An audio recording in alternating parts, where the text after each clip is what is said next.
La clase pasada vimos el movimiento de un trompo simétrico libre de torques. Como ejemplo de un trompo simétrico libre de torques, mencionábamos que si un cuerpo rígido, simétrico, se tiraba por el aire, y si ignorábamos el rozamiento con el aire, entonces la única fuerza que actuaba era la fuerza peso, y como está aplicada en el centro de masa, el torque que ejercía respecto del centro de masa era cero. Ese era un caso de un cuerpo libre de torques. Un cuerpo en órbita es lo mismo, siempre que podamos considerar que el cuerpo es lo suficientemente pequeño como para que el campo gravitatorio dentro del mismo se pueda suponer uniforme. Entonces la fuerza peso está aplicada al centro de masa y por lo tanto no hay torque respecto del centro de masa. Por lo demás, no habiendo ninguna otra fuerza, entonces estábamos en las condiciones del problema que resolvimos la clase pasada. Y habíamos obtenido que en ese caso, luego de resolver las ecuaciones de Euler para los grados de libertad de rotación del cuerpo, lo que se obtenía era que el eje de simetría del cuerpo, el que llamábamos el eje 3, precedía alrededor de la dirección del momento angular, que se conservaba, por cierto, precedía a una velocidad phi punto constante, al tiempo que giraba sobre el eje 3 a una velocidad psi punto constante, manteniendo también constante la inclinación θ del eje 3 respecto de la dirección del momento angular. Θ era uno de los tres ángulos de Euler, y aprovechábamos que el momento angular se conservaba para elegir el eje Z del sistema de referencia en la dirección del momento angular, y entonces el θ no solo era el ángulo entre el eje Z y el eje de simetría del trompo, sino también que era el ángulo entre el momento angular y el eje de simetría del trompo. Hoy vamos a ver un caso en donde tenemos un trompo simétrico, pero en presencia de torque. Lo que vamos a estudiar es un trompo simétrico con un punto fijo. El punto fijo es el punto O. Entonces, en este punto O, para mantenerlo fijo, habrá una fuerza de vínculo que no conocemos, que podemos descomponer si queremos, en caso de que el trompo esté simplemente apoyado sobre el piso, lo podemos descomponer en una normal, esa fuerza de vínculo, en una normal y una fuerza de rozamiento estática. Pero como quiera que sea, el punto O puede ser también una articulación. Como quiera que sea, esa fuerza de vínculo no la conocemos. La otra fuerza que actúa acá es la fuerza peso. Quiere decir que si tomáramos el camino de las ecuaciones de Euler para resolver la dinámica de este problema, tendríamos que considerar los torques de la fuerza de vínculo y de la fuerza peso. Porque recuerden que las ecuaciones de Euler vienen del formalismo de Newton, donde entran todas las fuerzas externas en el cálculo de los torques. Entonces, a la hora de elegir un centro de momentos, tendríamos que optar por elegir o bien el centro de masa o bien el punto O. Recuerden que el punto O es elegible porque el punto O, para usar las ecuaciones de Euler, tiene que ser un punto fijo del cuerpo, y aquí O efectivamente es un punto fijo del cuerpo. Entonces, si quisiéramos resolver este problema mediante las ecuaciones de Euler, lo conveniente será elegir como centro de momentos el punto O, porque como la fuerza de vínculo que no conocemos está aplicada en O, al elegir el punto O como centro de momentos, nos desembarazamos de el momento, el torque de la fuerza de vínculo respecto de O. Es cero. Pero claro, en ese caso restaría por considerar el torque del peso respecto de O. Bueno, eso es si optáramos por resolver esta dinámica mediante las ecuaciones de Euler. Hoy vamos a ir por otro camino, en realidad vamos a usar parcialmente el formalismo de Lagrange, en el sentido de que vamos a escribir el lagrangiano para identificar magnitudes conservadas vía el teorema de Nether, y vamos a poder reconocer tres magnitudes conservadas,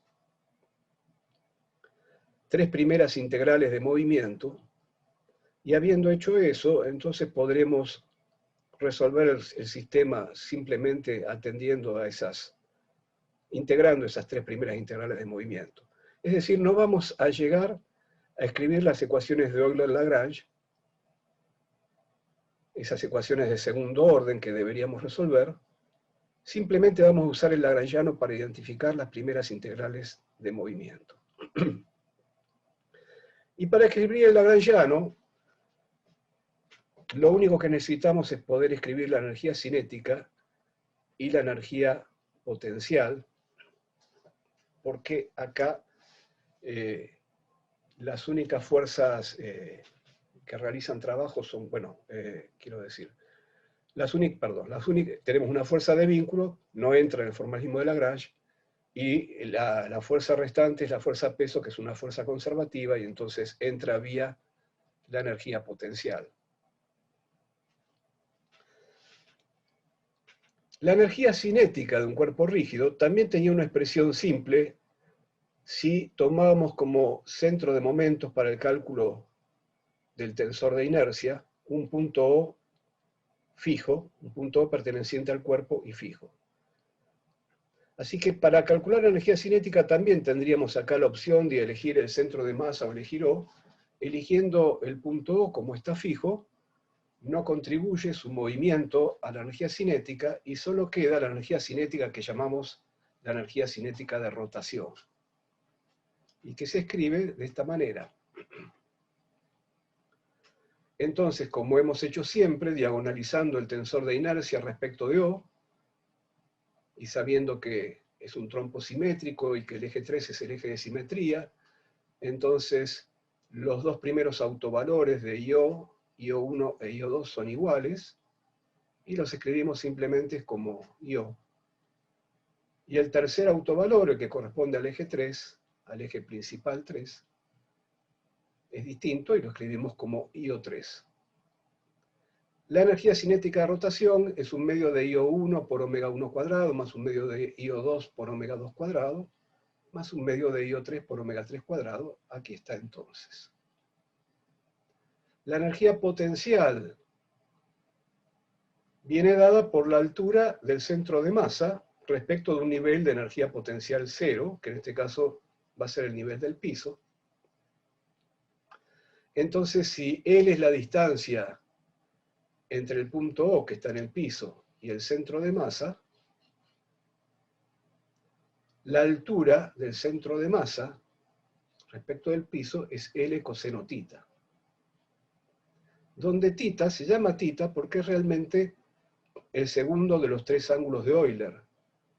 Es el ángulo entre el eje 3 del sistema fijo al cuerpo y el eje Z, que lo hemos adoptado a lo largo de la dirección de la aceleración de la gravedad. Entonces, bueno, este tita es realmente el tita de los ángulos de Euler. En este caso hay torque sobre el cuerpo, de manera que no podemos esperar que el momento angular se conserve. Puede sí conservarse alguna componente del momento angular. Entonces, la elección más apropiada para el eje Z ya no puede ser la dirección del momento angular, porque esa dirección no es fija. Entonces, la elección más apropiada es la elección de la aceleración de la gravedad. Bueno, ahora vamos a ir a la tabla que habíamos obtenido 3 clases atrás, que nos daba la relación entre las proyecciones del vector velocidad de rotación respecto de los ejes fijos al cuerpo y los ángulos de Euler y sus derivadas. En esa tabla teníamos cuánto valía omega 1, cuánto valía omega 2 y cuánto valía omega 3 en función de los ángulos de Euler. Y entonces, recurriendo a esa tabla, reemplazamos acá y queda esta expresión para el lagrangiano, en función de tres coordenadas generalizadas y sus velocidades correspondientes, que son los ángulos de Euler. Como vemos acá, hay dos coordenadas que son cíclicas, phi y psi, con lo cual tendremos la conservación de sus respectivos momentos canónicamente conjugados. P sub phi, esto es la derivada de L respecto de phi punto, y haciendo esa derivada, a partir de este lagrangiano, da este resultado. Bueno, P sub phi es una constante de movimiento porque phi es cíclica en el lagrangiano. P sub psi también es una constante de movimiento por igual motivo, y calculando P sub psi, por lo que vale, por su definición, la derivada de L respecto de psi punto, da esto que está acá. Si volvemos a la tabla de omega 1, omega 2, omega 3 en función de los ángulos de Euler, este paréntesis que está acá lo vamos a reconocer como el valor de omega 3. Quiere decir que lo que tenemos aquí como magnitud conservada, P sub psi, es IO3 por omega 3, que es la proyección del momento angular sobre el eje principal 3, el eje de simetría del cuerpo rígido. Y así como podemos ver tan fácilmente que P sub psi es la componente 3 del momento angular, se puede ver también con un poquito más de dificultad, pero vayan a la nota al pie de página en este apunte y van a ver cómo se hace, pero se puede ver también que P sub phi es la componente z del momento angular. Y está claro que la componente z del momento angular ha de conservarse, porque el torque del peso, el peso que es vertical, el torque respecto de O, es un vector horizontal que sale perpendicular a la hoja. Es decir, es un vector, el torque del peso, que tiene la dirección de la línea de nodos, porque la línea de nodos es perpendicular al eje 3 y al eje Z. Bien, entonces hemos encontrado estas dos magnitudes conservadas que corresponden a proyecciones del momento angular, la proyección sobre el eje 3 y la proyección sobre el eje Z del sistema de referencia inercial. Hay otra magnitud conservada que la podemos obtener tanto de que el tiempo t es cíclico en este lagrangiano, o simplemente diciendo que las fuerzas no conservativas no realizan trabajo. Acá la única fuerza no conservativa que hay es la fuerza de vínculo, pero el punto O, donde está aplicada la fuerza de vínculo, no se desplaza. Entonces no hay trabajo de fuerzas no conservativas y por lo tanto se conserva la energía mecánica. La energía mecánica, que es la energía cinética más la energía potencial. Entonces, teniendo tres primeras integrales del movimiento, digamos, estas expresiones que solo contienen primeras derivadas y que son iguales a constantes, podemos terminar de integrar el problema a partir de ellas. Por ejemplo, sabiendo que P sub phi y P sub psi son constantes, en principio ya podríamos despejar cuánto valen phi punto y psi punto. Porque podemos tomar estas dos ecuaciones igualadas a constantes como dos ecuaciones con dos incógnitas phi punto y psi punto. Claro, todavía está tita acá, así que esa solución nos va a dejar a phi punto y psi punto expresadas en función de magnitudes conservadas, propiedades del sistema como IO y el ángulo tita.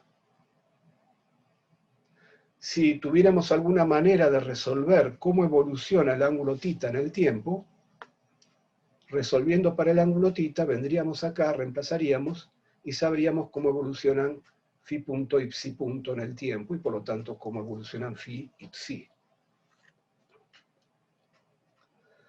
Bueno, vamos a ver que si sustituimos estas velocidades generalizadas phi punto y psi punto en la energía, entonces nos va a quedar una expresión que va a depender solo de tita y de tita punto para la energía. En particular, para hacer esa sustitución directamente, vean que acá, en el segundo término de la energía mecánica, phi punto por coseno de tita más psi punto es lo mismo que tienen acá.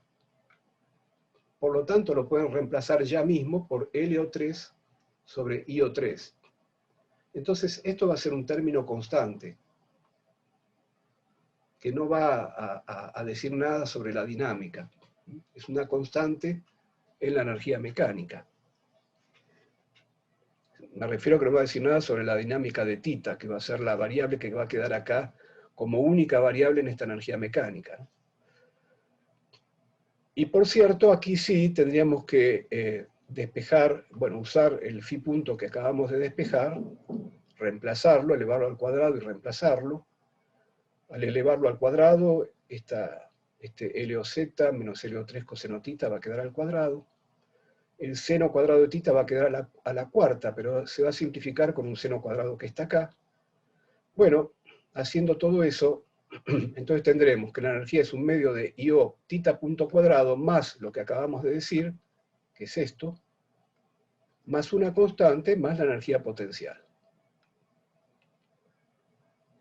Entonces, como veníamos anunciando, lo que tiene de interesante esta energía mecánica es que ahora se ve como la energía mecánica de un problema de un solo grado de libertad en un potencial efectivo. Es lo mismo que hicimos con el sistema de dos cuerpos cuando pasamos a la masa reducida y usamos la conservación del momento angular, y finalmente nos quedó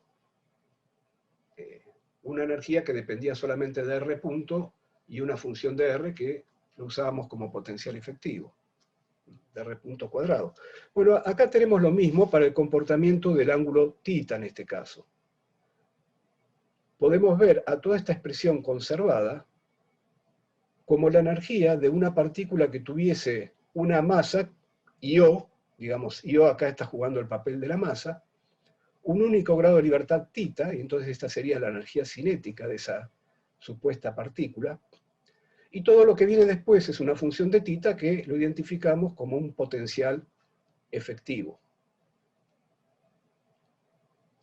Esta variable θ, este único grado de libertad, por cierto, toma valores entre 0 y pi.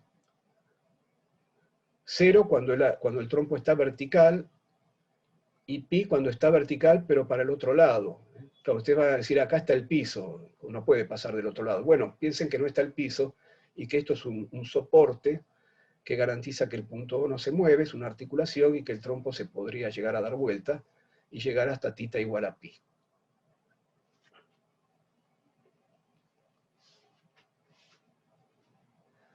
Entonces, de lo que se trata es de dibujar este potencial efectivo, que igual que sucedía con el sistema de dos cuerpos, no es un único potencial, porque depende de LO3 y LOZ, que quedan dados por las condiciones iniciales del movimiento. Entonces, para cada valor de estas primeras integrales, LO3 y LOZ, tendremos un potencial efectivo diferente. Pero bueno, dadas las condiciones iniciales del problema, dibujamos este potencial efectivo, y podemos ver en ese potencial efectivo, que por cierto es complicado, ustedes ven la forma que tiene, pero podemos ver si tiene un mínimo,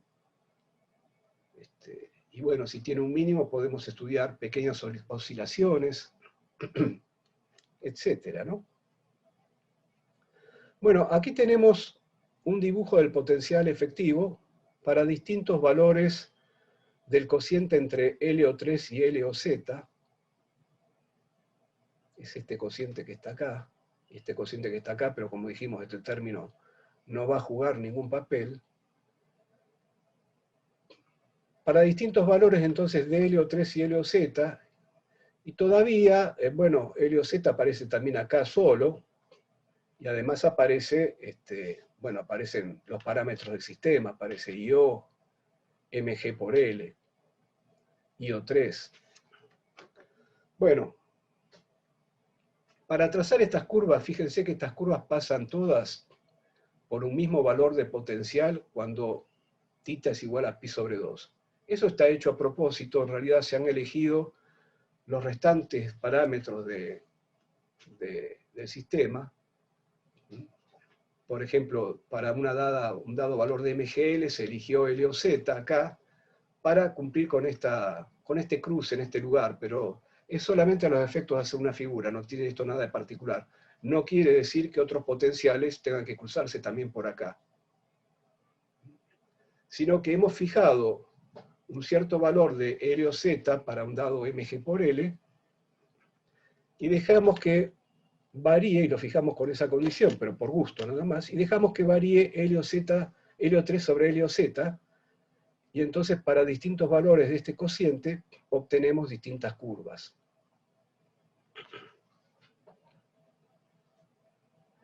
En particular, la figura que está del lado izquierdo difiere de la figura que está del lado derecho, aunque la del lado derecho tiene masa mucho más importante.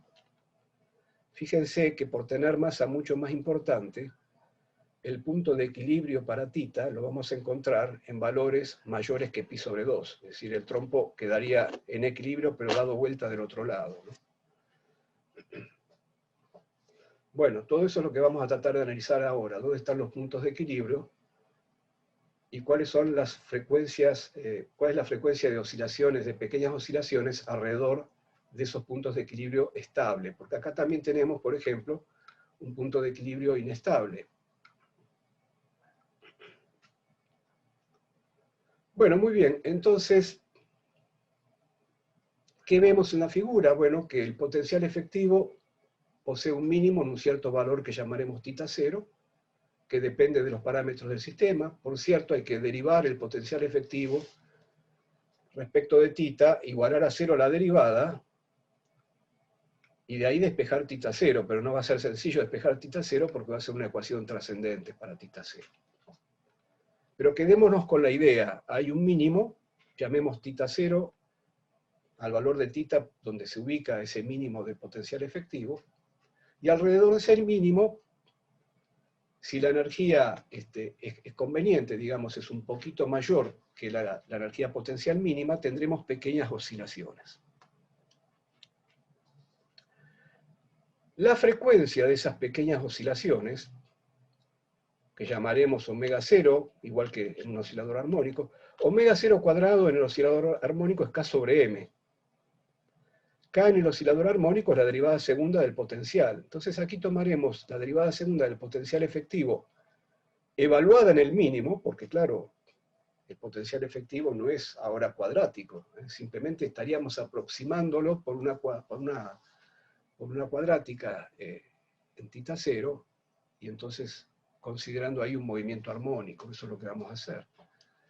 Entonces, en lugar de K tendremos la derivada segunda del potencial efectivo evaluada en el mínimo, y en lugar de la masa tendremos IO, el momento principal de inercia, que es el 1 o que es el 2, porque son iguales, que está jugando el papel de la masa en la energía mecánica.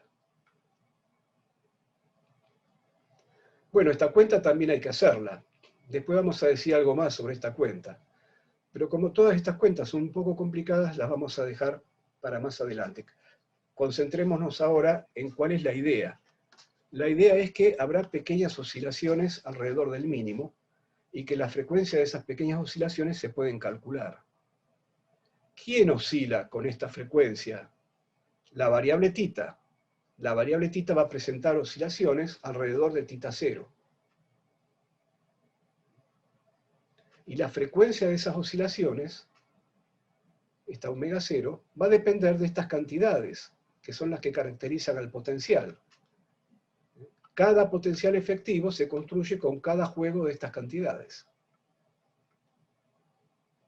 Entonces, una vez calculado la frecuencia de las oscilaciones, de las pequeñas oscilaciones, diremos, la variable tita se comporta de esta manera.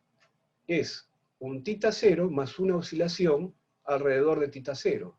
Es decir, más un eta 0 por coseno de omega 0t más una fase delta. Eta 0 y delta dependen de las condiciones iniciales de esa oscilación, claro. Bueno, quiere decir que al menos este problema es complicado de resolver, pero al menos el problema de pequeñas oscilaciones alrededor del mínimo de potencial es fácilmente resoluble una vez calculados, ya sea de forma numérica o no importa cómo, estas cantidades. Una vez que yo sé que este va a ser el comportamiento de θ, cuando la energía mecánica es un poquito mayor que el mínimo de energía potencial para mantenernos dentro del régimen de pequeñas oscilaciones, este va a ser el comportamiento de θ. Y conociendo este comportamiento de θ, vamos a ir a reemplazar en φ punto y psi punto lo que vale θ de t. Y entonces de ahí saldrá el comportamiento de φ punto y psi punto a medida que el tiempo evoluciona.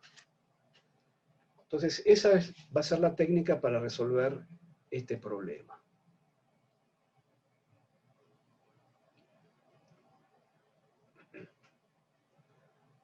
Bueno, dado que las oscilaciones son pequeñas, podríamos hacer lo siguiente con el comportamiento de φ punto y psi punto. Podríamos decir, bueno, como las oscilaciones son pequeñas, es decir, como θ difiere por una cantidad infinitesimal que es del orden de eta cero, la amplitud de las oscilaciones, θ difiere por una cantidad pequeña de θ cero, entonces podemos desarrollar φ punto y psi punto en serie de Taylor alrededor de θ cero. Al valor que tiene φ punto en θ cero, que sería el primer término de ese desarrollo, lo vamos a llamar φ punto cero. Lo mismo con psi punto cero, el valor que tiene en θ cero. Entonces, ese desarrollo en serie de Taylor va a decir algo así, que φ punto de t es φ punto cero, el valor que tiene en θ igual θ cero, más, y acá viene el primer término del desarrollo en serie, la derivada de φ punto, que es la función que estoy desarrollando. La derivada de φ punto respecto de θ evaluada en θ cero por el apartamiento de θ respecto de θ cero. Pero θ de t es precisamente θ cero más eta cero coseno de omega 0t más delta. Entonces el apartamiento de θ cero es el segundo término. Es eta cero por coseno de omega t más delta. Es decir, el apartamiento es la función que llamaremos eta de t. Y entonces aquí tenemos, dentro del mismo orden de aproximación que tenemos para las pequeñas oscilaciones de θ, tenemos también el comportamiento de φ punto y de la misma manera de psi punto. Es decir, φ punto y psi punto oscilan con la misma frecuencia con la que oscila θ. No con la misma amplitud, porque la amplitud de las oscilaciones de θ es este θ cero, pero el θ cero acá va a estar multiplicado por esta derivada evaluada en θ cero. Y el producto entre este número y θ cero va a ser la amplitud de la oscilación de φ punto, y lo mismo con psi punto.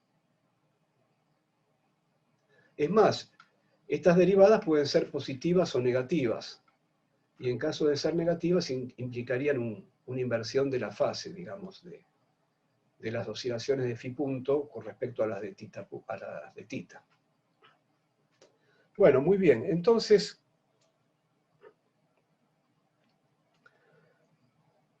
¿qué es lo que oscila cuando decimos que θ oscila? Lo que oscila es la inclinación del eje de simetría del cuerpo, del eje 3, respecto del eje Z, que es la vertical, la dirección de la aceleración de la gravedad. Entonces el comportamiento del trompo, por lo menos el comportamiento de su eje de simetría, a medida que se produce la evolución, es que a medida que φ punto evoluciona, y hablar de φ punto es hablar de la precesión de la línea de nodos alrededor del eje Z. Es decir, el eje 3, que acá está dibujado sobre la hoja de papel, se va a venir hacia nosotros, va a pasar del otro lado y después va a ir por detrás del eje Z, y ese movimiento de precesión está dado por el valor de phi punto, se hace con esa velocidad, con phi punto. Mientras todo eso ocurre, el trompo está girando alrededor del eje 3, y ese movimiento se hace con la velocidad psi punto. Y tanto phi punto como psi punto están oscilando con la misma frecuencia que oscila tita. Y tita es la inclinación del eje de simetría del trompo respecto de la vertical. Y tiene una oscilación entre un tita mínimo y un tita máximo. El tita máximo es tita 0 más eta 0, tita 0 el valor de equilibrio más la amplitud, y el tita mínimo es tita 0 menos eta 0. Bien, entonces, lo que le va a pasar al eje de simetría del trompo es que va a estar cabeceando, porque tita va a estar oscilando. Y mientras cabecea, está precediendo alrededor del eje Z. Si marco dónde pincha el eje 3 del trompo sobre una esfera centrada en el punto O, en el punto de apoyo, bueno, ese punto donde pincha el eje 3 en la esfera va a estar haciendo este movimiento marcado por el trazo azul. Ahora bien,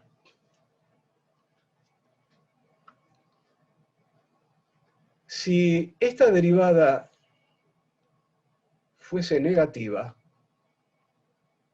podría ocurrir que el valor de esta derivada, que es un número porque está evaluado en tita 0, por eta 0, al ser negativo, podría ocurrir que le gane a este valor phi punto 0, que sería en principio positivo, ¿no? En realidad, el valor de phi punto 0 depende del juego entre las cantidades que están acá y que están dadas por las condiciones iniciales. Pero para fijar ideas, nada más, dejemos pensar que phi punto 0 fuera positivo, ¿no? Pensemos phi punto 0 es positivo, pero que su derivada fuera negativo. Entonces podría ocurrir que, como eta t oscila entre eta 0 y menos eta 0, y asumiendo un eta 0 positivo, la amplitud de la oscilación, el resto se juega en la fase, por cierto, podría ocurrir que el valor negativo que me quedaría como el producto de esta derivada por eta 0 le ganara al valor positivo de phi punto 0. Por lo tanto, en algún momento de la oscilación, el phi punto se volvería negativo. Y en otro tramo de la oscilación de tita, es decir, de la oscilación de eta, pasaría a ser positivo. Por el contrario, si esta derivada fuera positiva, entonces si phi punto 0 es positivo, bueno, phi punto dt va a ser siempre positivo. Pero entonces está la posibilidad que se juega en el signo de esta derivada y en la amplitud de la oscilación, está la posibilidad de que phi punto cambie de signo en algún tramo de este movimiento. Y si está la posibilidad de que cambie de signo, también está la posibilidad límite en donde phi punto de t se haga 0 en un instante y vuelva a ser positivo sin pasar a los valores negativos. Esas dos posibilidades son las que están dibujadas acá. En el tercer dibujo, el eje 3 retrocede. Phi punto es negativo y phi va para atrás entonces. Entonces el punto donde pincha sobre la esfera, esta banda rosada es precisamente la banda en donde puede oscilar el eje 3, es la banda dada por el tita mínimo y el tita máximo. Entonces este sería ese caso en donde la coordenada phi retrocede. Y este sería el caso límite en donde va como para retroceder, pero no le da para llegar a retroceder, llega hasta phi punto igual a 0 y vuelve a pasar a valores positivos.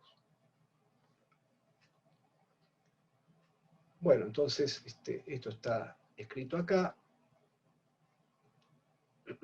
Y muy bien, aquí tenemos entonces básicamente cuál es la idea del movimiento del trompo simétrico bajo la acción de un torque,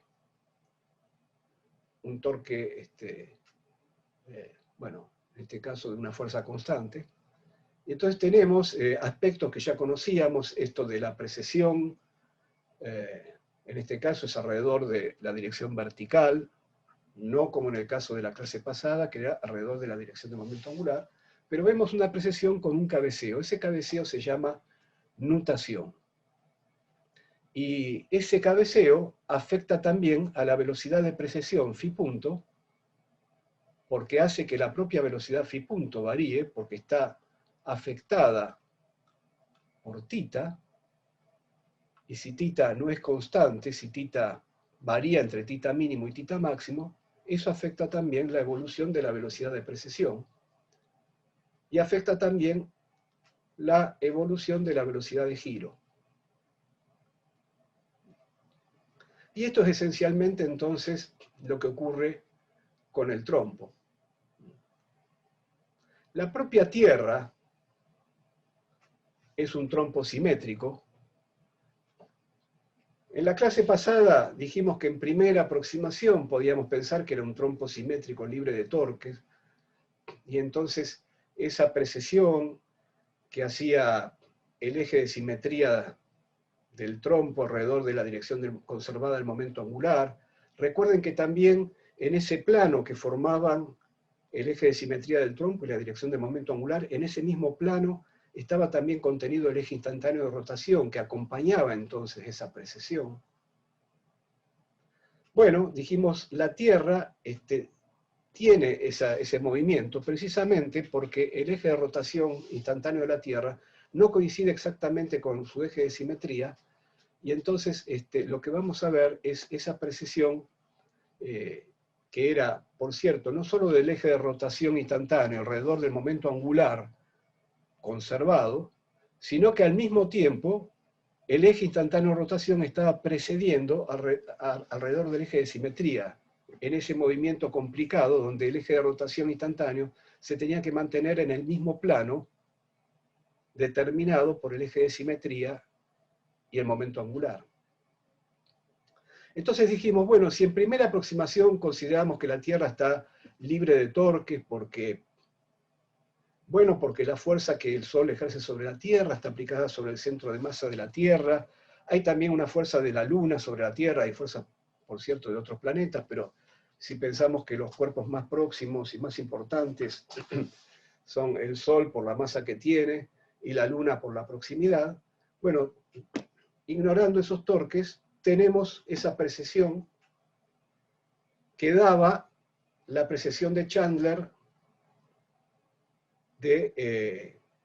del polo sur y el polo norte celeste, del eje de la bóveda celeste, alrededor de la dirección que unía los polos norte y sur geográficos de la Tierra. Y dijimos, esa precesión de Chandler tiene un periodo de unos 400 y tantos días, y no hay que confundirla con otra precesión que se debe sí a que la Tierra tiene torques, en realidad. ¿Qué es lo que ocurre? La Tierra es una esfera achatada, por eso es un trompo simétrico y no un trompo esférico. Y su eje de simetría está inclinado respecto del plano de la órbita alrededor del Sol. Y lo mismo pasa con la órbita lunar. Pensemos nada más que en el Sol. Entonces pensemos en el plano de la órbita alrededor del Sol.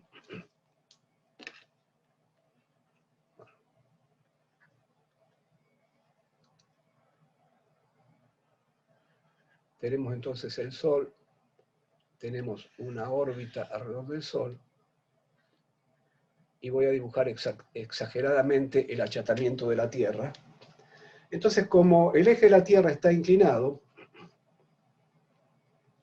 y como el campo gravitatorio del Sol no es uniforme, por supuesto, sino que cae con el cuadrado de la distancia, entonces esta parte de la Tierra es atraída hacia el Sol con una fuerza mayor que esta otra parte,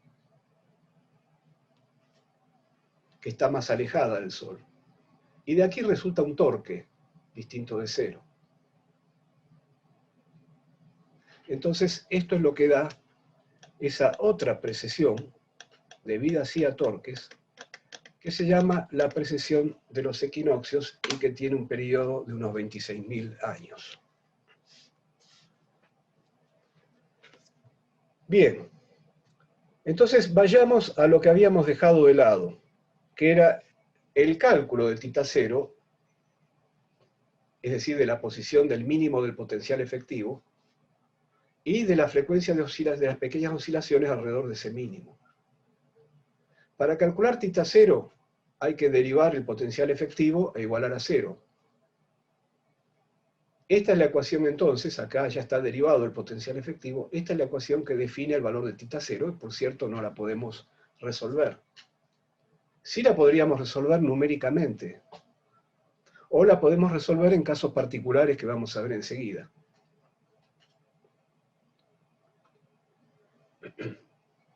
Bueno, en particular vemos que los parámetros del problema en la cuestión de encontrar el θ0 se acomodaron formando dos parámetros nada más, y no tres. Está el cociente, y no 3 o 4, porque teníamos la masa, el IO. Fíjense, se acomodaron de la siguiente manera. LO3 sobre LOZ, LO3 sobre LOZ al cuadrado, LO3 sobre LOZ. Un primer parámetro entonces es LO3 sobre LOZ. Y un segundo parámetro es MGL por IO sobre LOZ cuadrado. De esas dos cantidades depende el valor de θ0.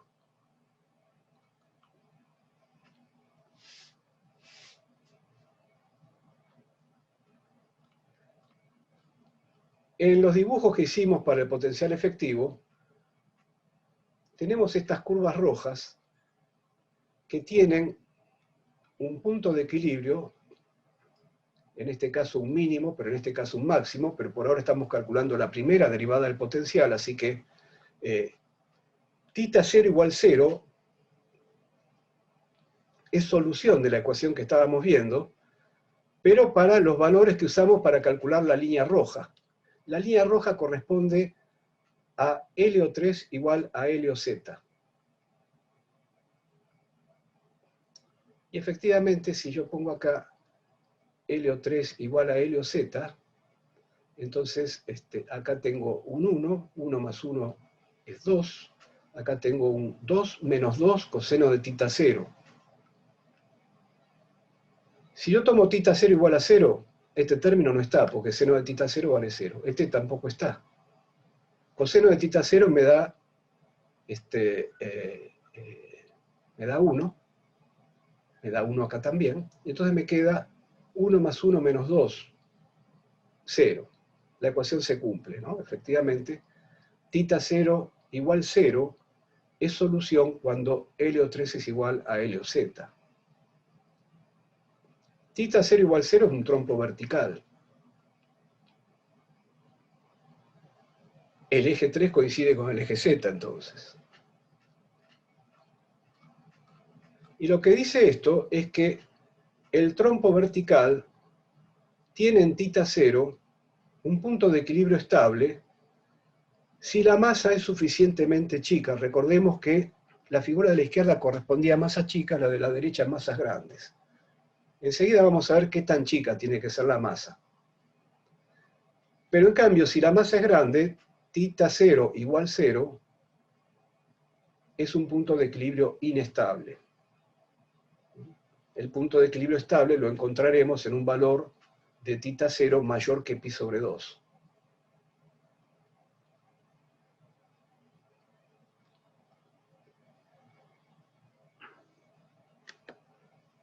Bueno, si queremos conocer la frecuencia de pequeñas oscilaciones, habrá que calcular la segunda derivada. Ya tenemos calculada la primera derivada, así que siguiendo adelante con el cálculo, calculamos la segunda derivada, evaluamos en θ0, es decir, despejamos de acá coseno de θ0 o seno de θ0 lo que nos convenga, para reemplazar en el resultado que se va a obtener para la derivada segunda, y hecho ese reemplazo, entonces queda una expresión bastante sencilla para las frecuencias de las pequeñas oscilaciones alrededor del mínimo θ0. Es este resultado que está acá. Entonces vamos a ver qué sucede con el trompo vertical.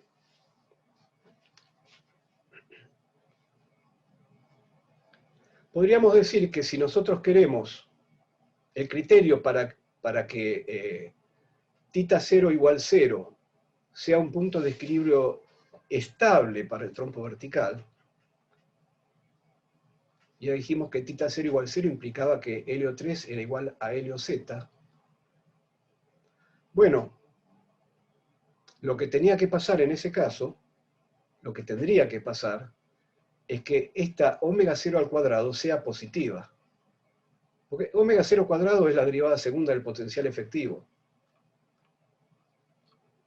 En el caso inestable, la derivada segunda es negativa, no es positiva. Para estar en el caso estable tenemos que estar acá, con derivada segunda positiva, claro. Y ahí tenemos entonces pequeñas oscilaciones. Aquí no tenemos pequeñas oscilaciones. Entonces, el criterio, en el caso del trompo vertical, para saber qué tan chica tiene que ser la masa para que el trompo vertical sea estable. Bueno, tan chica como para que esto que está acá me dé positivo. Entonces, como θ0 ya es 0, coseno cuadrado da 1, acá me queda un 3 más 1, 4, y la condición entonces es que helio 3 por helio Z, que es helio cuadrado, porque, digamos, todo el L está en el eje vertical, claro, en ese caso. Que helio cuadrado sea mayor que 4, que viene de acá, mgl y O. Esta es la condición para la masa, o para el momento angular, es una combinación de ambas cosas, ¿no? Que me garantizan que el trompo vertical va a ser estable. Claro, nosotros sabemos que si echamos a andar un trompo vertical, finalmente se va a desestabilizar. ¿Y por qué? Porque en el punto de apoyo hay un rozamiento. El rozamiento hace perder momento angular, va a rotar cada vez más lento. Helio cuadrado va a empezar a disminuir y va a llegar un momento en que esta condición se pierde. Recuerden también que cuando el eje de simetría del trompo coincide con el eje Z, la línea de nodos pierde significado, porque recuerden que la línea de nodos es la dirección perpendicular al plano que forman el eje 3 y el eje Z. Al perder significado la línea de nodos, el ángulo φ que iba desde el eje X a la línea de nodos y el ángulo psi que iba desde la línea de nodos hasta el eje 1, pierden también su significado. El único ángulo con significado físico va a ser el que va desde el eje X hasta el eje 1, que va a ser φ más psi. Entonces, esto hay que tenerlo en cuenta porque si estamos estudiando el trompo vertical, es decir, un trompo con θ igual 0, si volvemos a φ punto y a psi punto, estas expresiones que habíamos obtenido en θ igual a 0 están indeterminadas. Pero la propia línea de nodos no tiene sentido en θ igual a 0. Entonces, cuando estamos con el trompo vertical hay que empezar, digamos, de vuelta. Y entonces hablar solamente de un único ángulo azimutal, que sería φ más psi, y ese ángulo tiene significado físico, pero lo que se puede ver es que esta cantidad, el límite de φ punto más psi punto, para θ tendiendo a 0, ese límite, a pesar de que cada uno de los dos está indeterminado, ese límite existe, y ese límite vale helio 3 sobre helio 3, que va a ser la velocidad de precesión, cuando se desestabilice, digamos, un poquito perdón, que va a ser la velocidad de giro, por supuesto. Es decir, si yo tengo el trompo vertical, no puedo separar entre velocidad de precesión y velocidad de giro, es la misma cosa. Es esa velocidad de φ punto más psi punto, y esa velocidad la podemos obtener tomando el límite de esta suma de φ punto más psi punto para θ igual a 0, y va a dar helio 3 sobre helio 3 como tiene que dar, naturalmente. Esto es omega 3, y omega 3 es la velocidad de giro. Bueno, muy bien, vamos a hacer un intervalo y después vamos a ver esto, que es el trompo horizontal. donde nos vamos a encontrar con el resultado que ustedes vieron en los cursos de mecánica elemental, y vamos a ver, como ustedes no lo vieron para un trompo horizontal, en realidad vamos a ver de qué manera ese resultado que obtuvieron en los cursos de mecánica elemental se puede extender aun cuando el trompo no sea horizontal.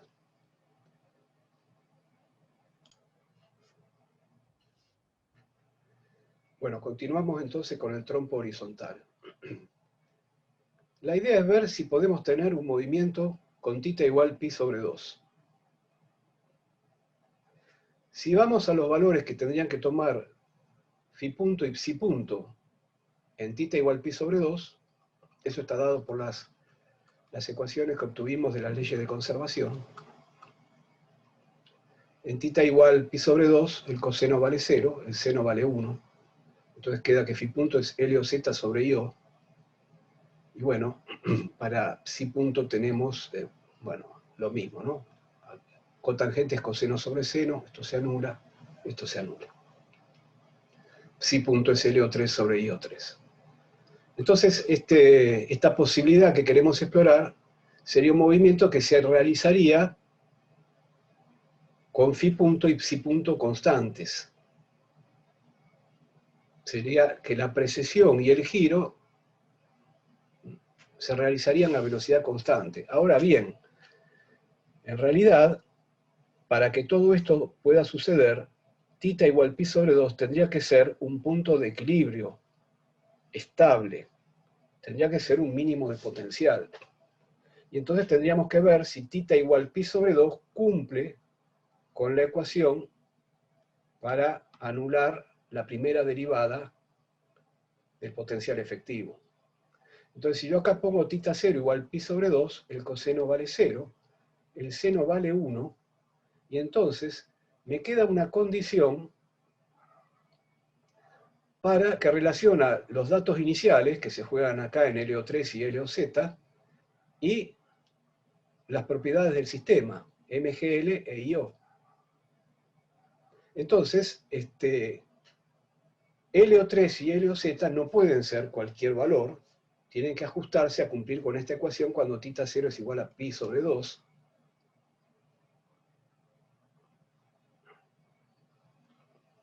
Esto es, tienen que ajustarse a esta ecuación, que es lo que resulta de satisfacer que se anule la derivada primera del potencial efectivo, en θ0 igual pi sobre 2. Esto significa que estas dos velocidades de precesión y de giro son constantes, pero no tienen cualquier valor, sino que están relacionadas entre sí. Porque helio z y helio 3 están obligadas a cumplir con esta condición. Entonces, si reemplazo, despejo helio z de acá, y reemplazo acá, obtengo que la precesión se realiza con este valor.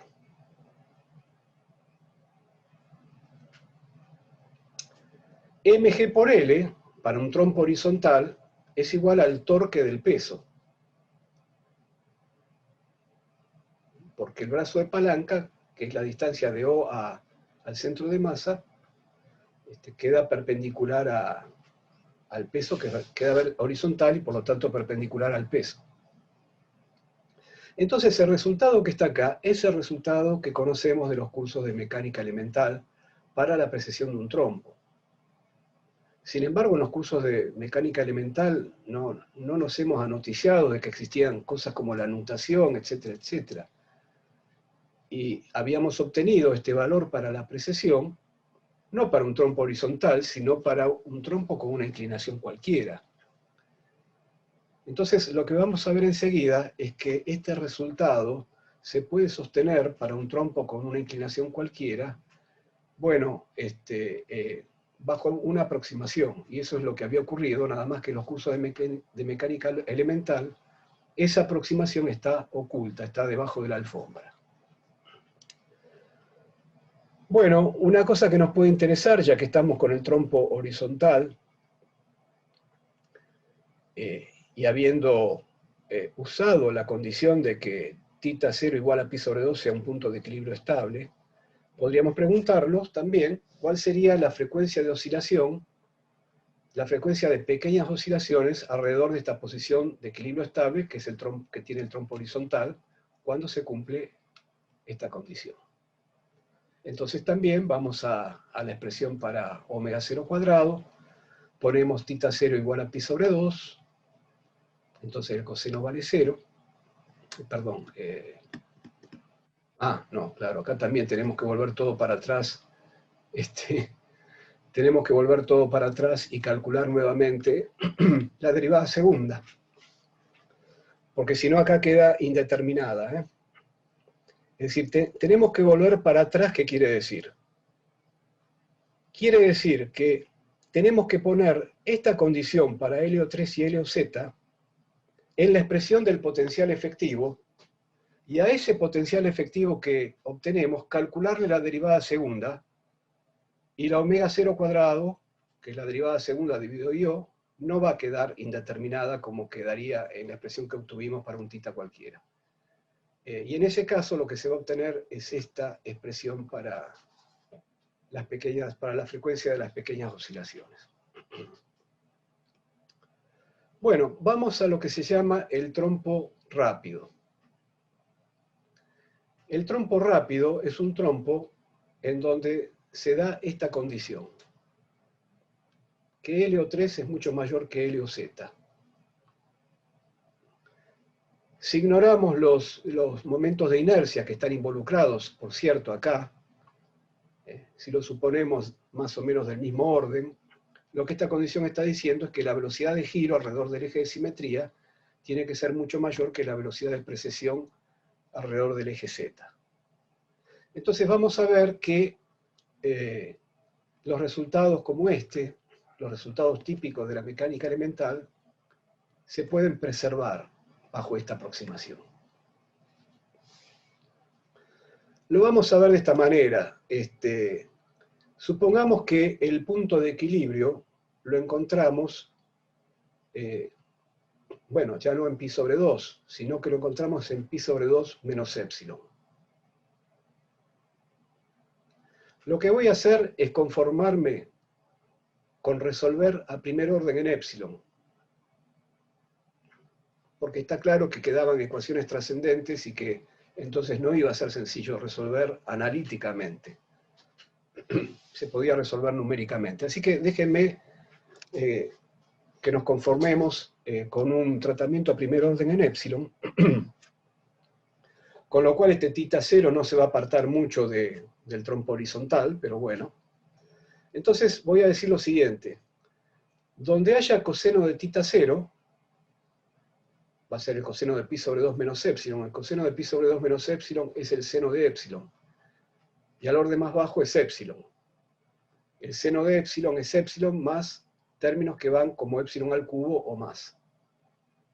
Épsilon al cubo, épsilon a la quinta, es una función impar. Y donde diga el seno de θ 0,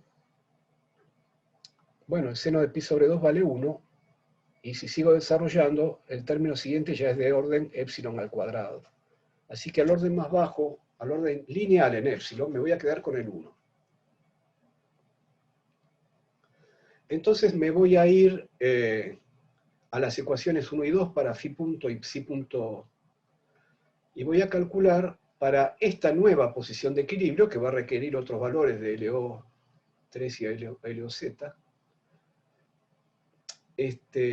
Entonces voy a ver qué me dicen las ecuaciones para phi punto y psi punto cuando la posición de equilibrio tiene esta forma. ¿Cómo precede y cómo gira el trompo en ese caso? Entonces voy a asumir que está fijo en esa posición de equilibrio y por lo tanto voy a obtener una velocidad de precesión constante y una velocidad de giro constante. Vamos a la ecuación 1 y 2.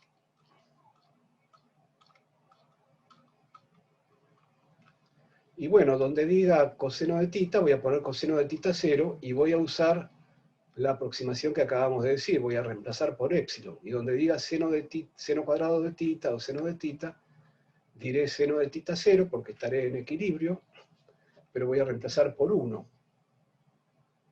Y entonces haciendo eso,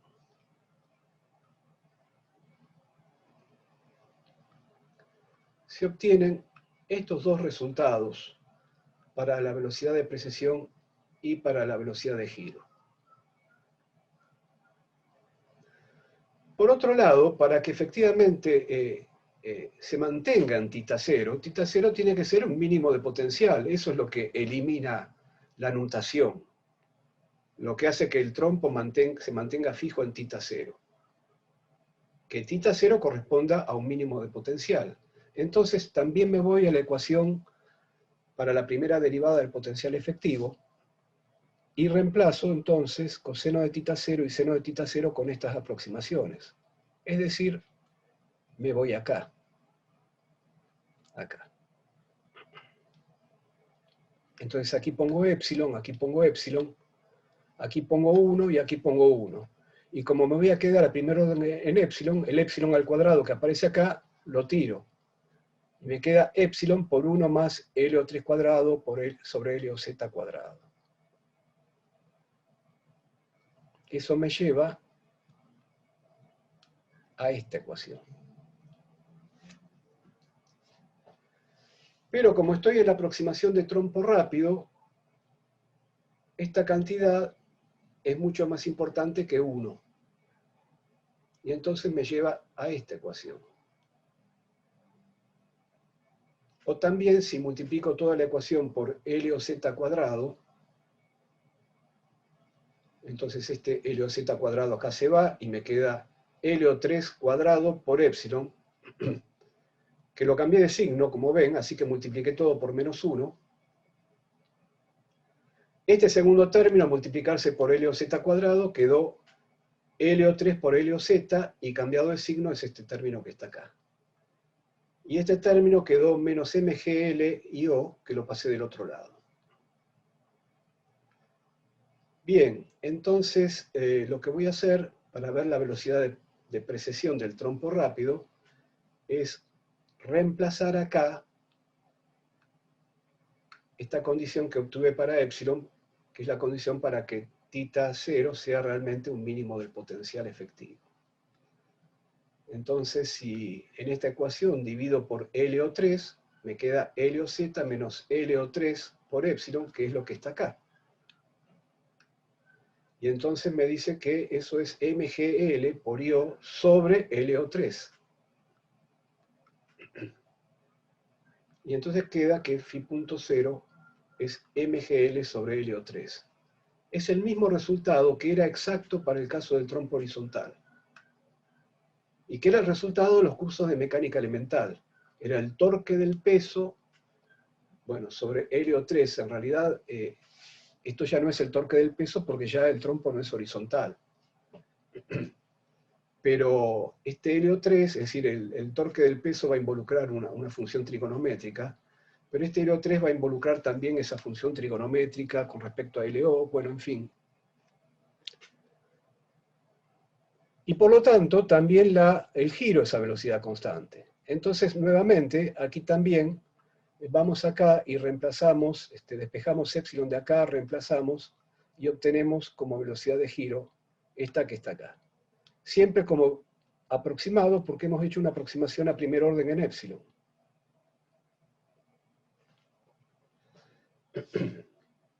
Con la frecuencia pasa lo mismo. La frecuencia de las pequeñas oscilaciones,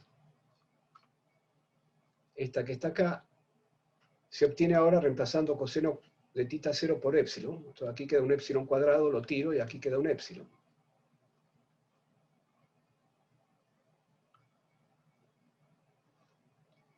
Y vamos a este resultado. Y nuevamente, el epsilon que está acá, lo despejo de aquí.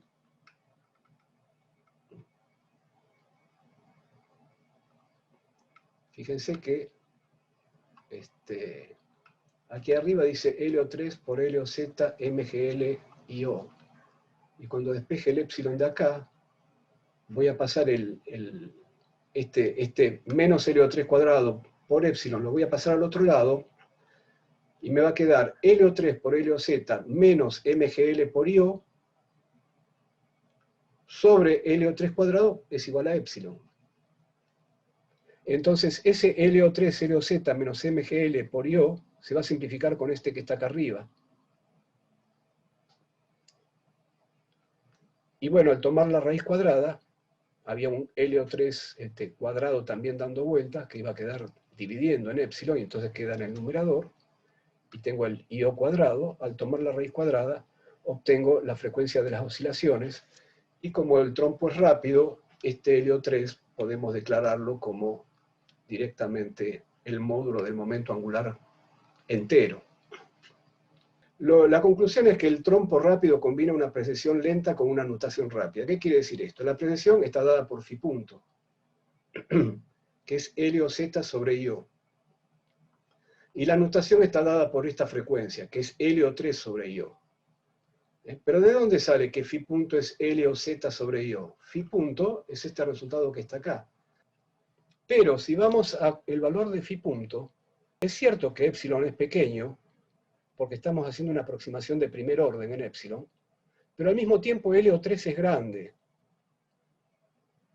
Entonces no me gusta tirar este término para decir al orden más bajo, phi punto O es igual a LOZ sobre IO. Como al mismo tiempo estoy diciendo que LO3 es mucho mayor que LOZ, bueno, entonces puede ser que este término en principio no sea tan chico como para tirarlo frente a LOZ. Aún si tiene sentido tirar acá el término cúbico o acá el término cuadrático, puede ser que todavía esto le esté ganando a LOZ. Digamos que esta conclusión, para decir que el trompo tiene una nutación rápida con una precesión lenta, involucra un poquito más de la aproximación que estábamos haciendo. Involucra decir que este término se mantiene chico comparado con este, a pesar de que LO3 es más grande que LOZ, porque el épsilon es suficientemente chico. Bueno, este es un juguete que todos conocemos. Esto es un giróscopo. Es simplemente un objeto que está sobre una montura muy particular, que enseguida la vamos a analizar. Es una montura que le permite al cuerpo girar, es decir, mantener los 3 movimientos de giro. Por empezar, está girando, se trata de un cilindro o de un plato. Vamos a ir un poquito para atrás. Vamos a detenerlo. Se trata de un plato, un cilindro, un disco, que está girando sobre este eje que es su eje 3. Pero al mismo tiempo la montura le permitiría volcar su eje 3, porque este punto acá es, es un punto donde este marco puede girar, y al mismo tiempo también puede preceder, bueno, como un trompo, como lo que estábamos viendo, ¿no? Esto es un trompo realmente. Es un trompo con un punto fijo. Entonces, estamos viendo un movimiento que en realidad es estable, es decir, no llegamos a ver acá la nutación. La nutación tiende a amortiguarse, en realidad ese es el tema, ¿no? Aquí vemos un trompo horizontal.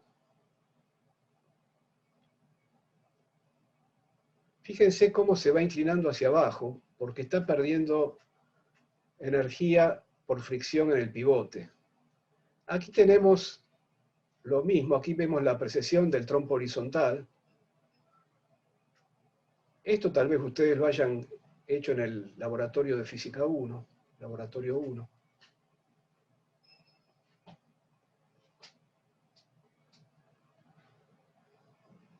Acá lo está montando de vuelta, pero el giro es al revés. Y como el giro es al revés, es decir, al cambiar el signo de LO3, cambia el signo de phi punto. Y entonces precede para el lado contrario. Acá está el tema del eje que vuelve para atrás. Yo no sé si lo llegan a ver, porque enseguida eso se ven, ahí está. Es la precesión donde phi punto cambia de signo.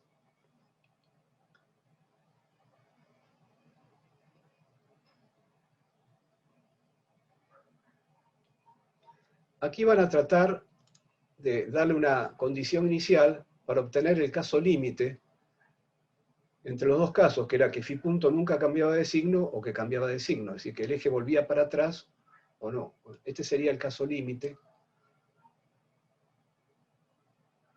Como ven, se amortigua enseguida la nutación por fricción. Enseguida se pierde energía y va al mínimo de energía potencial, y entonces ahí queda estable el ángulo θ en su valor θ0.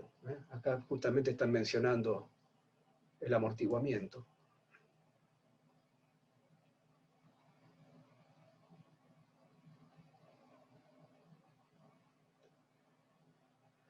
Bueno, esta montura en donde está el giróscopo se llama montura cardánica. Es esto que está acá. Yo decía que era una montura, ¿ven? La montura cardánica fija el centro de masa del disco, pero no impide ninguna de las tres rotaciones. Y además, la montura no transmite torques. Es decir, si yo muevo la montura, el giróscopo no se entera. Justamente porque si no hay fricción en estos pivotes, no hay manera de transmitir torques al giróscopo. Y entonces el giróscopo está girando y mantiene su eje de rotación como correspondería a un cuerpo libre de torques.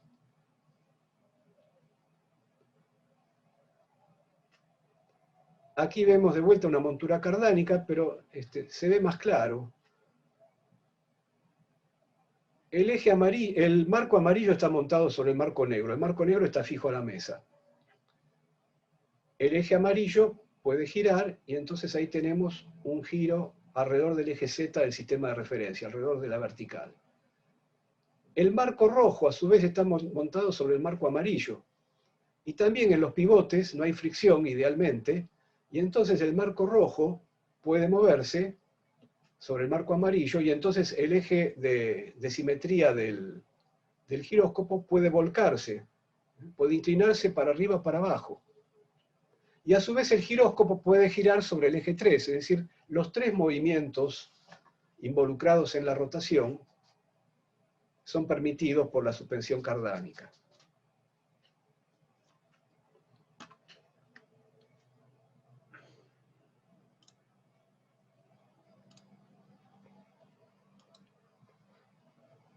Bueno, entonces vamos a decir algunas cosas más sobre el giróscopo.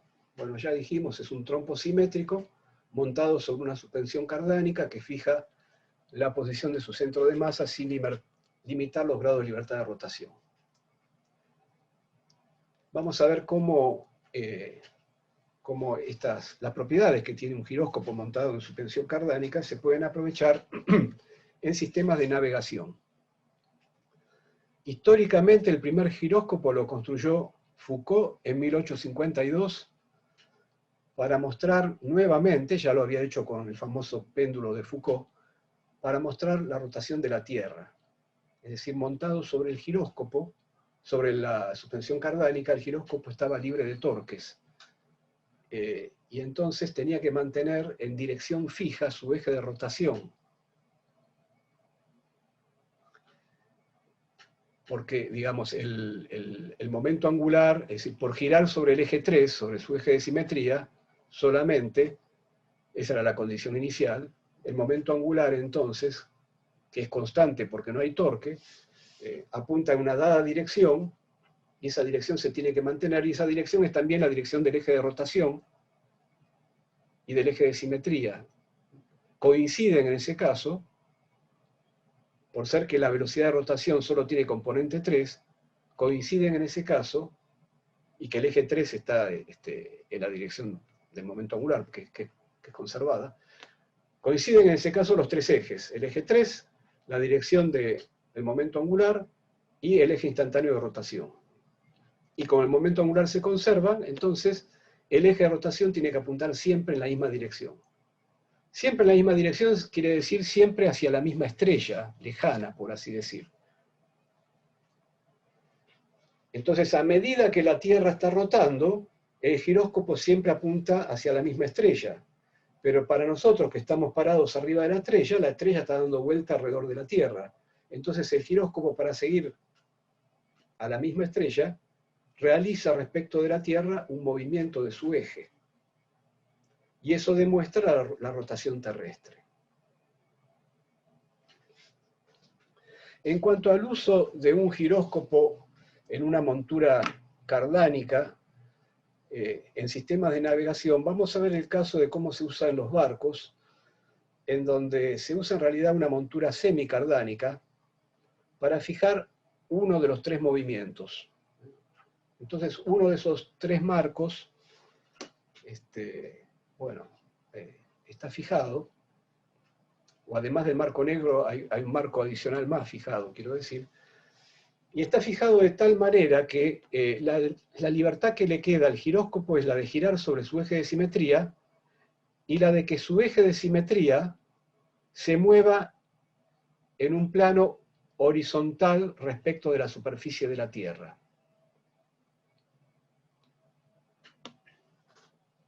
Entonces, la dirección del eje de simetría del giróscopo se va a usar como una suerte de brújula.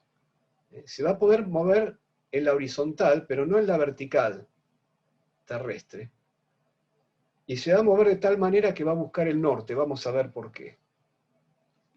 Vamos a poner el eje Z en la vertical de un sistema de referencia no inercial. Vamos a adoptar un sistema de referencia fijo a tierra, lo vamos a llamar S', y vamos a poner el eje Z del sistema S' en la dirección vertical, en la vertical del lugar en donde estemos sobre la Tierra. Es decir, piensen ahora al eje del giróscopo como si fuera la aguja de una brújula. El giróscopo está girando sobre su eje, y vamos a dejar que ese eje se mueva sobre la horizontal, y por algún motivo que estamos por ver, va a terminar orientado hacia el norte. Entonces le tenemos que dejar la libertad de que se mueva sobre la superficie horizontal, esto es, que adquiera una velocidad de rotación alrededor del eje Z, que va a estar dado por la vertical del lugar. Bueno, dicho todo esto, entonces, lo que quiero decir es lo siguiente. Si me atengo entonces a la ley de la variación del momento angular respecto del centro de masa, en el sistema S, que es el sistema inercial, esto tendría que ser igual a los torques externos aplicados sobre el giróscopo. Y esos torques externos los está aplicando la montura semicardánica. Pero esos torques externos están en X o en Y, o en ambos, pero nunca en Z. Entonces voy a meter los torques externos acá, y del otro lado voy a usar el teorema de la velocidad de la derivada relativa. Del otro lado voy a decir que, bueno, si yo calculo la derivada de un vector en un sistema S, eso lo puedo igualar con la derivada del mismo vector en un sistema S', más la velocidad de rotación de ese sistema S' respecto del sistema inercial S, por el vector. Y en este caso, como el sistema S' está montado sobre la Tierra, la velocidad de rotación que tengo que poner acá es la velocidad de la Tierra. Entonces voy a despejar la evolución del momento angular respecto del centro de masa. Este momento angular está medido en S, no en S', porque es el momento angular que puse acá, y estoy reemplazando esto por los torques externos de las fuerzas aplicadas sobre el giróscopo a través de la montura. Entonces, este es el momento angular medido en el sistema S. Sigue siendo el momento angular medido en el sistema S, aunque ahora lo estoy derivando desde el sistema S'. Esta derivada tiene tres componentes, porque es la derivada de un vector. Así que yo puedo descomponer esta ecuación vectorial en componente X, Y y Z del sistema S'. Pero yo sé que en componente Z no tengo ninguna contribución de los torques de la montura. Entonces, yo tengo un barco en navegación. Tengo la vertical del lugar que llamé Z, y dos ejes más que son X e Y. En ese barco hay un girocompás que está montado sobre una montura semicardánica, que no ejerce torque sobre Z, en dirección Z, pero que ejerce algún torque en XY, para mantener el eje del girocompás horizontal. Horizontal significa perpendicular a Z.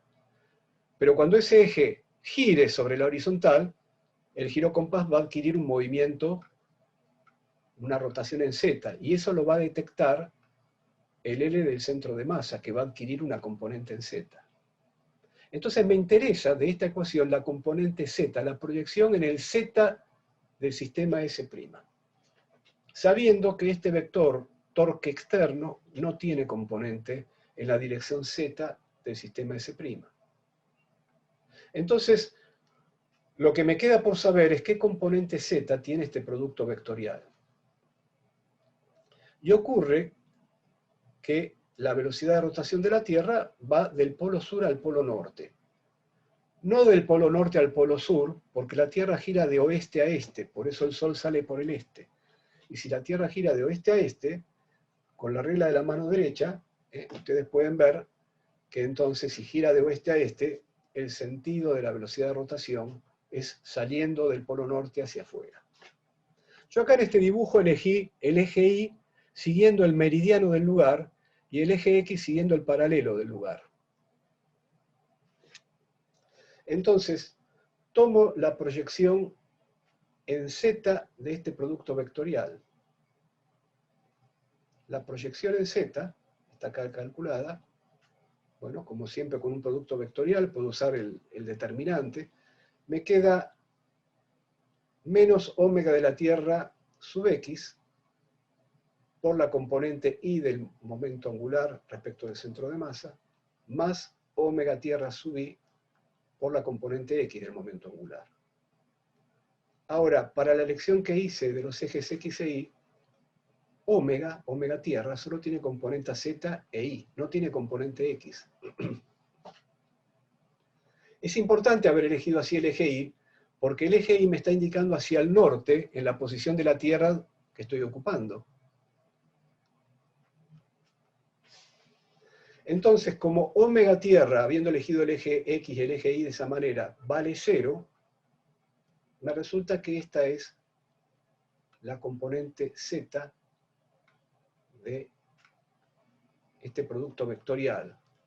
Este producto vectorial es una suerte de torque de inercia, porque está producido, es decir, me da una parte de la variación del momento angular en el sistema S', claro, no del momento angular medido en el sistema S', insisto, es el medido en el sistema S, pero es debido a un efecto de inercia, es un torque debido a la rotación de la Tierra, no es un torque debido a fuerzas verdaderas. Si miramos cómo es el torque completo, cuando el giróscopo apunte en la dirección del eje Y, cuando todo su momento angular esté sobre el eje Y, el torque va a ser 0, porque en el torque, en la componente Z del torque, solo aparece la componente X del momento angular. Entonces, cuando el giróscopo esté alineado en la dirección norte-sur, cuando mire hacia el norte, el torque, la parte del torque, que es la componente Z, que haría desplazarse al eje del giróscopo sobre la horizontal, se anula cuando el momento angular del giróscopo está todo en Y. Cuando el giróscopo apunta hacia el norte, se anula el torque. Por lo tanto, la posición de apuntar hacia el norte del girocompás es una posición de equilibrio,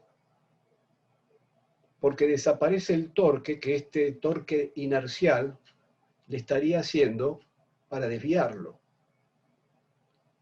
Entonces lo que nos interesaría ahora saber es si esa posición de equilibrio es estable o no. Es decir, si yo aparto el girocompás de su posición apuntando hacia el norte, ¿vuelve a apuntar hacia el norte o si me va para el otro lado? Y eso se juega en el signo de este torque en Z. Fíjense, omega de la Tierra, componente Y, es positivo. Esto es positivo. Un giróscopo que está girando así, por ejemplo, ¿no? Entonces, si está girando así, su LI es positivo, ¿no? Pero me interesa qué pasa con LX cuando me interesa qué pasa con con LX cuando el giróscopo se viene, por ejemplo, si sale fuera de la hoja del papel, yo no sé si esta figura se entiende, pero si yo lo muevo para acá, entonces el eje se vendría para acá, y ahora el L tendría una componente en X positiva. Este L que está acá tendría una componente X positiva. Y si la componente X es positiva, este torque que está acá, la componente Z de menos omega tierra por L del centro de masa, se volvería positivo. Es decir, aparecería una componente Z positiva del torque, y por lo tanto aparecería una componente Z positiva del L del centro de masa. ¿Cómo hace el giróscopo para adquirir una componente Z positivo? Y tiene que girar en Z así, para adquirir una LZ positiva. Pero si gira así, debido al torque inercial, vuelve hacia la posición de equilibrio que tenía antes. Entonces, la posición de apuntar hacia el norte es una posición de equilibrio estable. La posición de apuntar hacia el sur sería también una posición de equilibrio, pero por el mismo análisis que estamos haciendo acá sería inestable. Entonces, esta es la forma en que funcionan los girocompases que se usan en navegación marítima. Bueno, muy bien. Terminamos acá entonces.